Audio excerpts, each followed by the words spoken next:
Bonjour mes chers Sagittaires, je vous remercie de me retrouver pour ce nouveau et dernier tirage de l'année, le mois de décembre de l'année 2017. On verra que pour l'horoscope du mois de janvier 2018, il y aura quelques petites nouveautés. J'aime bien commencer l'année avec de nouveaux apports. euh, et puis vous arriverons à la période de Noël. Mais recentrons-nous donc sur ce mois de décembre en lui-même et ce que les cartes annoncent pour les prochaines semaines à venir. Alors, la première lame que nous avons, c'est la carte du chariot, qui est bien aspectée, qui se trouve dans les aspects positifs et qui va dialoguer donc avec notamment la carte du 4 d'épée dans les obstacles. Mais on va voir qu'elle a quand même une énergie bien déjà commune avec le 2 de bâton, parce que les bâtons, c'est le feu, c'est l'intensité, c'est l'action, et que le chariot, il est dans cet élan, il veut provoquer les choses, il veut amener du mouvement, et il est volontaire et dynamique. C'est une carte qui, bon, de façon plus anecdotique, peut simplement signaler des voyages à venir au cours du mois de décembre, des voyages qui vont bien se passer ou des voyages qui sont encouragés. Ça peut être des déplacements pour obtenir voir certaines de vos démarches, trouver leur aboutissement. C'est vraiment le côté je prends les choses en main et j'hésite pas à créer mon succès en me déplaçant, en remuant ciel et terre. Le chariot, il se donne les moyens d'avancer. Alors, bien évidemment, il peut bénéficier d'un coup de chance quelquefois, mais c'est souvent ces coups de chance découle du fait qu'il a agi, qu'il s'est lancé des challenges et des défis pour faire évoluer plus rapidement sa situation. La carte du chariot est une très bonne lame sur le plan du travail. Elle peut annoncer bien évidemment des déplacements d'ordre professionnel, mais plus généralement une avancée sur le plan professionnel et de nouvelles responsabilités, un nouvel emploi. Et quelque chose qui pourrait se passer assez vite à partir du moment où on s'en donne les moyens. Il y a sur le plan économique une période peut-être pour faire l'achat de véhicules, hein, parce que ça reste le chariot, de petits voyages à venir sinon. Les projets à moyen terme vont être favorisés sur le plan matériel par la carte du chariot et l'argent est là, mais il est gagné par nos efforts, par notre endurance, notre pugnacité. Et si jamais il y a avec le chariot quelque chose un peu dépensier, les conséquences ne sont pas très importantes. On est sur le plan affectif, des rencontres que l'on peut faire avec quelqu'un qui vient de l'étranger, quelqu'un qui n'est là que qui ne fait que passer finalement.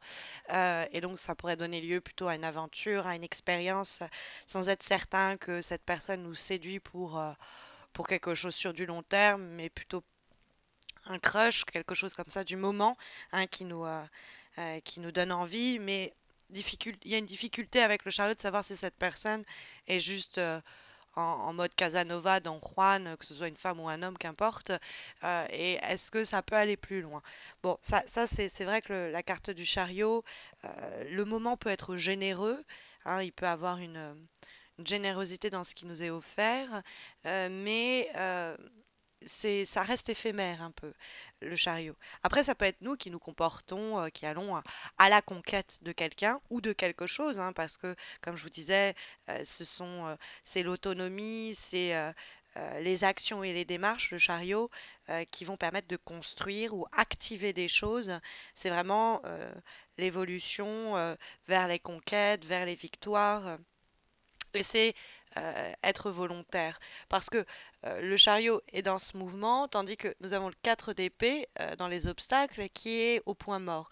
Alors, le chariot peut nous signaler le fait que vous pouvez agir sur cette période de temps mort que va signaler le 4 d'épée à partir du moment où vous prenez les choses en main.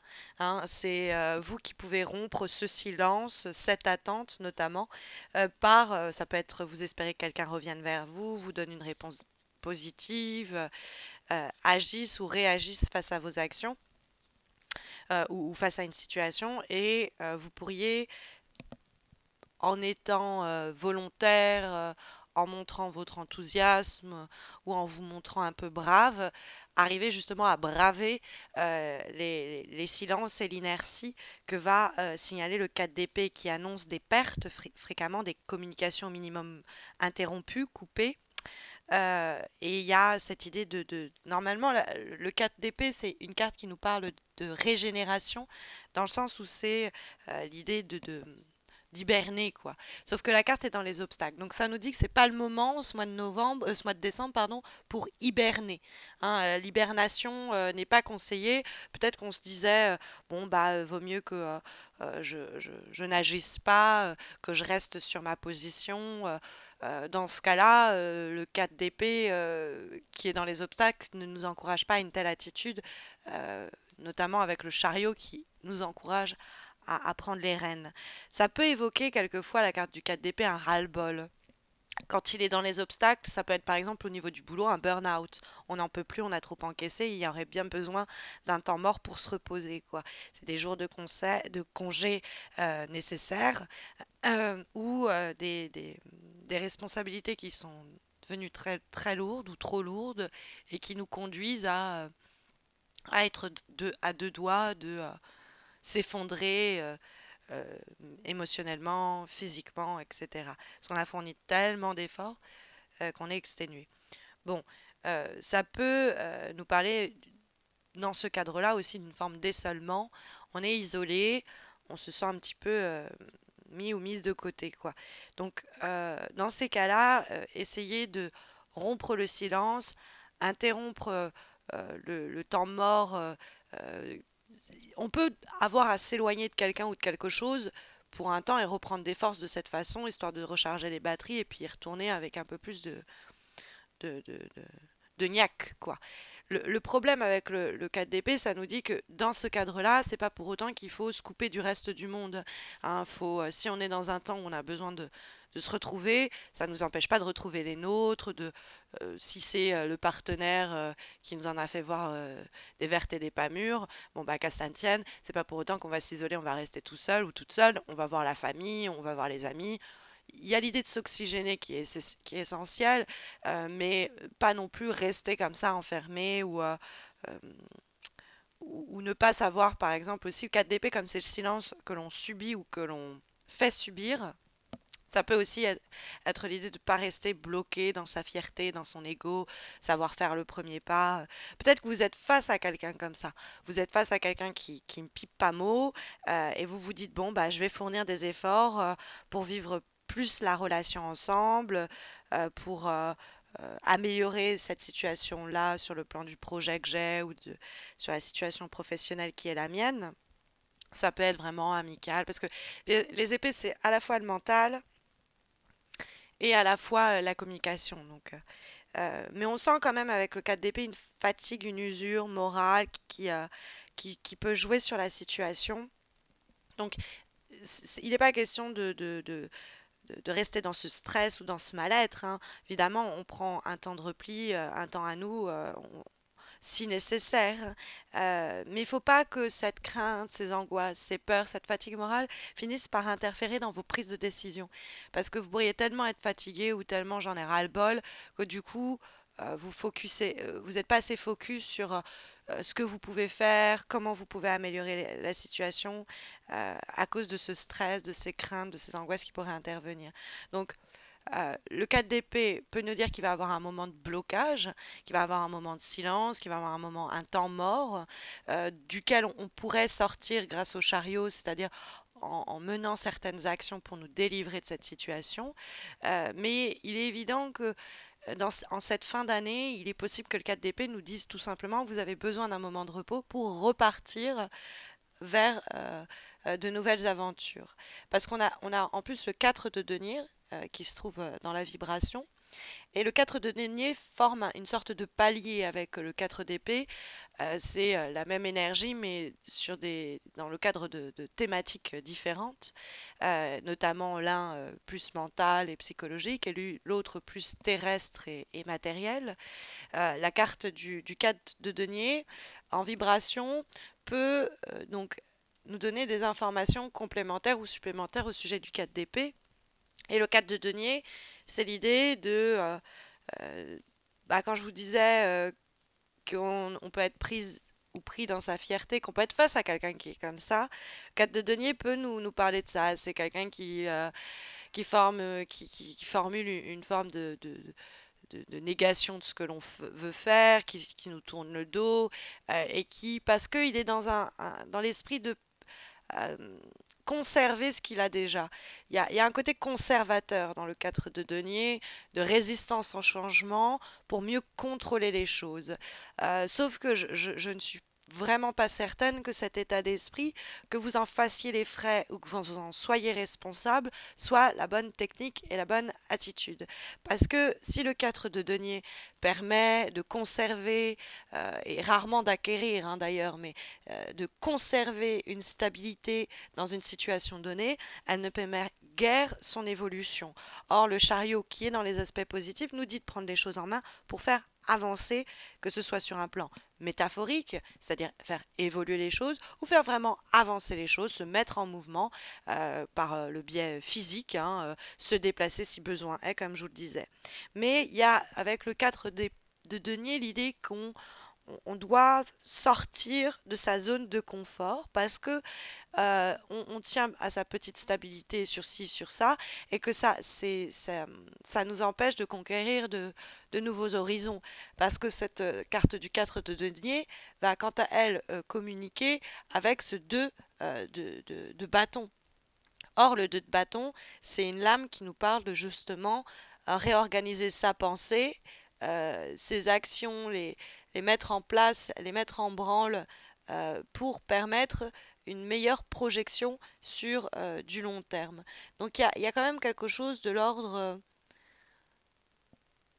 de choses en stand-by avec le 4 d'épée, avec le 4 de denier, et il faudrait quand même donner un coup de pied dans la fourmilière avec le chariot, permettre par des actions très claires de faire avancer les choses. Donc, il semblerait que ce mois-ci, il faut vaincre ses peurs, ses propres résistances au changement ou celles des autres pour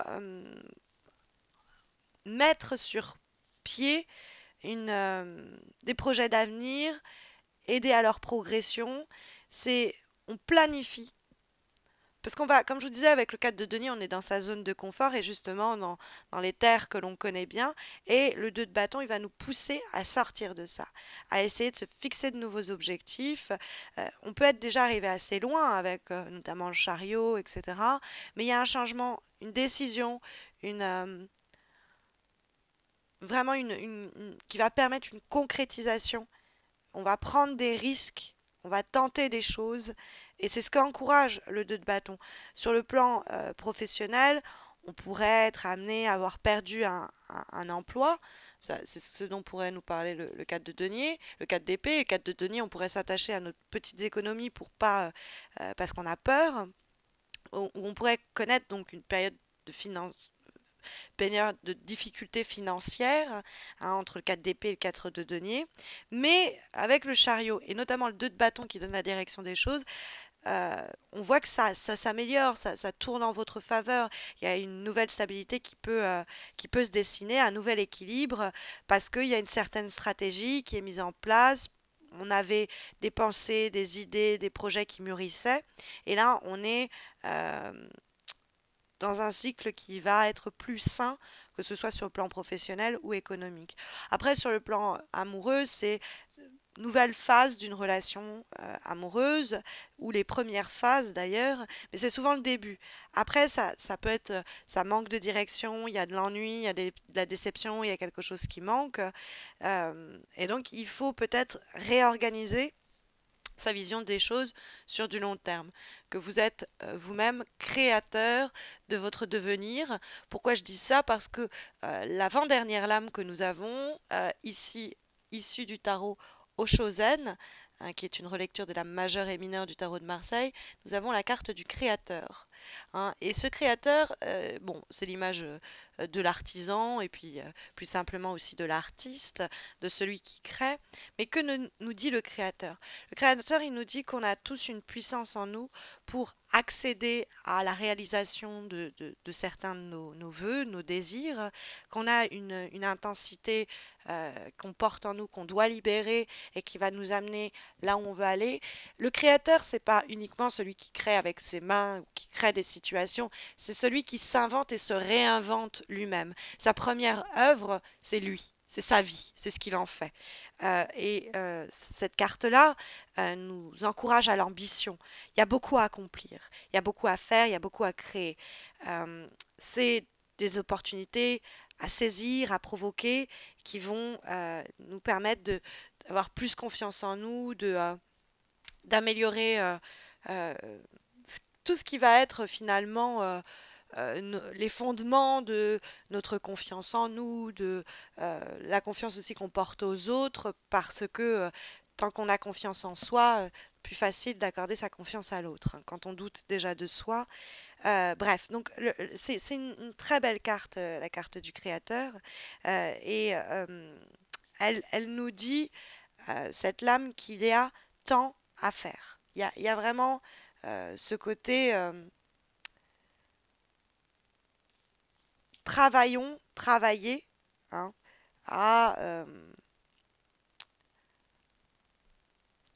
à faire en sorte qu'on soit à l'origine de changements, de situations, de nouveaux projets qu'on va soi-même façonner comme de l'argile avec nos mains, quoi. Donc vous avez ce mois-ci clairement l'occasion de créer quelque chose à partir du moment où vous combattez, hein, peut-être cette résistance au changement, ce besoin de contrôle qui pourrait vous limiter. Alors, et qui pourrait être lié à des craintes, hein, des peurs de l'avenir et des angoisses, puisque en dernière lame, nous avons cette fois-ci issu d'un oracle pensé et dessiné par Salerno, l'oracle de l'amour universel. Nous avons cette fois-ci la carte de la peur. Et donc, on pourrait se dire qu'il y a fort à parier que les raisons pour lesquelles on se retrouve dans ces blocages et ces ajournements vont signaler ce palier de 4, hein, sur un plan d'ailleurs aussi bien mental, en termes d'échange, que en termes matériels et très concrets. On a, avec la carte Fear, l'idée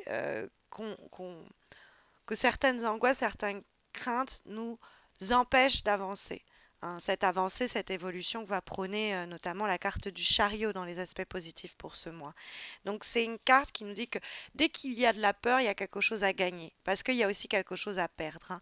Il y a l'idée que c'est l'expérience et c'est comme ça qu'on fait croître le potentiel de ce qu'on est en mesure de créer.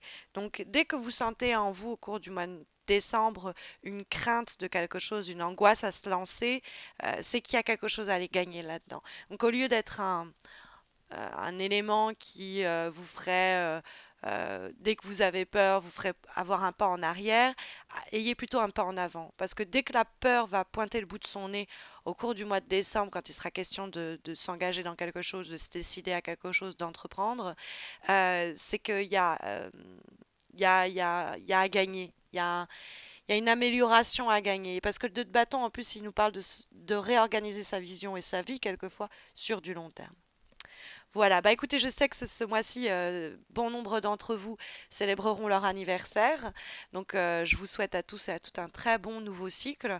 Je vous retrouve à la fin du mois de décembre pour les horoscopes de janvier. Vous savez qu'il y a un concours que j'organise chaque mois qui se passe sur Facebook et qui vous permet de remporter un tirage un petit peu comme celui-ci, hein, évidemment gratuit, et qui répondra à votre problématique du moment. Donc, ça se passe sur Facebook. Vous avez le lien de ma page sous cette vidéo. N'hésitez pas non plus à vous abonner à ma chaîne YouTube pour ne rien rater. Et puis, bah écoutez, je vous souhaite un très bon mois de décembre. Je vous retrouve dans quelques semaines pour dire au revoir à 2017. Prenez soin de vous.